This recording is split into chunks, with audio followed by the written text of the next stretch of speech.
Rubio is being debated, I believe, later this week, that deals with banning or allowing employers to ban providing female contraception. Have you taken a position on it? He's said he was for that.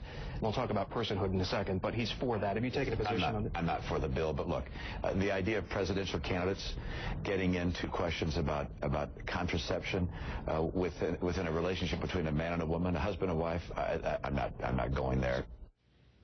Now, the conservative backlash was instant, and Team Romney was quick to respond, too, asserting the question was... The candidate himself quickly called in to a Boston radio program. I really misunderstood the question. Of course, Roy Blunt, who is my liaison to the Senate, is someone I supported. Of course, I support that amendment. I clearly want to have religious exemption from Obamacare. Governor Romney then addressed it again today. I'm in favor of the Blunt amendment. Can you elaborate? What happened? I can elaborate. Yeah, absolutely. Now, that elaboration never came, but here's tonight's truth. Even if you give Governor Romney the benefit of the doubt and accept that he misunderstood the question, he should have been more careful. Truth is, his instinct to find every opening to attack Santorum got the better of the governor there. At the mention of contraception, he decided to draw a contrast instead of asking the Ohio reporter to clarify the question.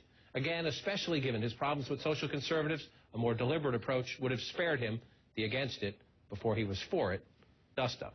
Joining us to talk truth, Romney campaign advisor Kevin Madden, Bush administration Pentagon spokeswoman Torrie and GOP strategist Nancy Pfotenhauer. I normally am a gentleman. I do ladies first. But since you are involved in the Romney campaign, is this one of these cases? Look, I'll give you, if you replay that question, I could understand maybe why he was a little confused. But he's running for president. He's had a recent series of people questioning things he said. Why wouldn't you stop and say, well, what exactly are you asking me? Wait a minute, what are we talking about here? As opposed to, he just wanted to hit Santorum, and now he's in a mess. I disagree with you on 2 points. The first is that he was trying to draw a contrast. I don't think that's right. And the second is that it was just confusing. I think it was more than confusing. The question, the way it was posed, was absolutely inaccurate. And so I think when you have as a governor who's, you're exactly right, could have been, should have been better briefed about the state of what the Blunt bill was and the nature of it being debated, and that's a separate issue. But the fact is that there's a large market share of information out there about the governor's position on this particular issue. He's made it clear hundreds of times before, but the way that was asked, and that it said, are you banning or for banning contraception, I think the governor was reacting to the topic, not necessarily the specifics of the actual bill. And I think that's why we had this bit of a kerfuffle. But I would disagree that he was seeking a chance to draw a contrast. Was he? I'm just so impressed by kerfuffle that anyone who can say that and pull it off correctly in a sentence deserves the hat tip. There you go. It takes up half a tweet if you tweet it. Was he drawing a contrast? Was he? How do you handle that? How do you help a candidate say, look, if someone asks you a question with a lot of commas in it, you should what? Well, I think you stop and say, let me clarify that. But no, Romney, generally speaking, does a very fine job in interviews. I think it is it's very easy to say he was responding instinctively. And Kevin, even you said he was responding to the word contraceptive, which does make you think that perhaps he was trying to draw a distinction.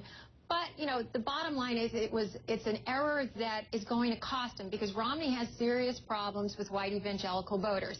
And he's going to have serious problems with them moving forward. And this just plays into that narrative, unfortunately. And you have Senator Santorum saying this is a gut check. And he's saying essentially you can't trust Romney. And you have Democrats on the other side. I got about 6 different state Democratic parties sending releases about Governor Romney's quote-unquote war on women, they call it. And here's one from Colorado. Mitt Romney stood on the side of women having control over their own health choices. Sadly, he only did so for about 90 minutes before flip-flopping and backtracking. It goes on and on and on. So he's taking it from both ends. Yeah, I think this could be as simple as these candidates are running on fumes, right? Never underestimate the value of a good night's sleep. It may have been as simple as that, and I think he actually handled the mistake fairly well in this incredibly fast-paced environment. But more importantly, any time a Republican candidate spends the bulk of his time talking about contraception and Cadillacs, it is a bad week.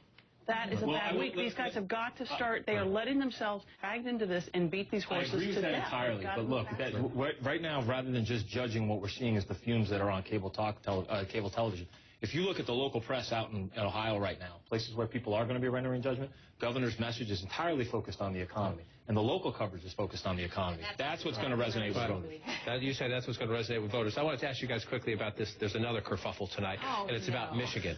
We allocated the delegates evenly yesterday based on the results in the state of Michigan. Romney won the popular vote without question.